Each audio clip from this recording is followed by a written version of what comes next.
Cure కాదు, దాన్ని ప్రాపర్గా ఎలా మెయింటైన్ చేయాలి and going back to our own cells, ఒరిజినల్గా ఎలా అయితే సెల్స్ ఉన్నాయో ప్యూరిటీ అనేది అలాగే ఉండాలి అంటే ఏమి ఇస్తారు, ఏం చేస్తారు మీరు అసలు?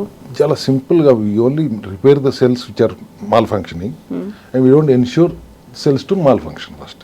తప్పు చేయకుండా ఉండటానికి ఏం చేయాలి, ఒకవేళ తప్పు జరిగితే దాన్ని సరిచేయటం ఎలా, సరి చేయలేని పరిస్థితి ఆ స్టేజ్ దాటిపోయిన కణాలు ఉంటే వాటిని పస్తు పెట్టడం ఎలా, వాటి ఇమ్యూనిటీని పడేయటం ఎలా, వాటి చెడగొట్టలేక నీరసించి చచ్చిపోతుంది ఆ విధానం ఎలా. బేసిక్గా 90% ఫ్యూయల్ టు ఎనీ రోగ కణానికి ఆహారం గ్లూకోజ్. గ్లూకోజ్ లేకపోతే మనిషి బతకడు, అది వేరే విషయం. జబ్బు వచ్చినప్పుడు ఆ జబ్బు కణాలకి గ్లూకోజ్ పెట్టకుండా వాటిని పస్తు పెట్టగలిగితే అవి చెడగొట్టలేక నీరసించి చస్తాయి. ఇది సింపుల్ లాజిక్. బేసిక్గా this is what we basically do it cell health. ఏదైతే ఆహారం అవసరం ఉందో ఆ ఆహారాన్ని మనం ఇవ్వకుండా దాన్ని శుష్కించిపోవడం అంటాం కదా, అలా చేసేయాలి. ఇంకా అవును, అట్లా అంటున్నప్పుడు మరి ఆరోగ్య కణాలకు కూడా ఉంటాయి కదా, ఎఫెక్ట్ పడుతుంది కదా, వాటికి కావాలి కదా అని అడగాలి మీరు. అవును, వాటికి కావాల్సిన ఆహారం పుష్కలంగా అందిస్తాం.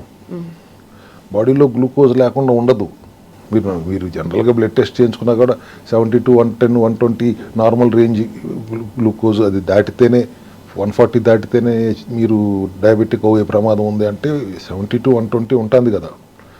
ఇప్పుడు మీరు ఓబియస్గా ఉన్నారంటే మీ దగ్గర బోల్డ్ ఫ్యాట్ కూడా లోపల ఉంది. ఆ ఫ్యాట్ మళ్ళీ గ్లూకోజ్గానే కన్వర్ట్ అయ్యి ఉంది.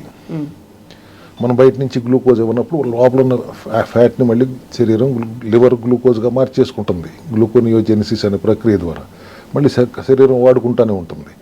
రోగ కణాలకి అందనివ్వకుండా చేయాలి అంటే మనం గ్లూకోజ్ ఇవ్వకుండా వేరే రకంగా ఫ్యాటో, ప్రోటీను, ఫైబరు అవి ఎక్కువగా ఉండేలా చూసుకుంటే శరీరానికి ఆరోగ్య కణాలకు ఉపయోగపడతాయి. బేసిక్ విధానం సెల్యులార్ మెటబాలిక్ న్యూట్రిషన్ అంటాను నేను దాన్ని. So ultra low carb program అది.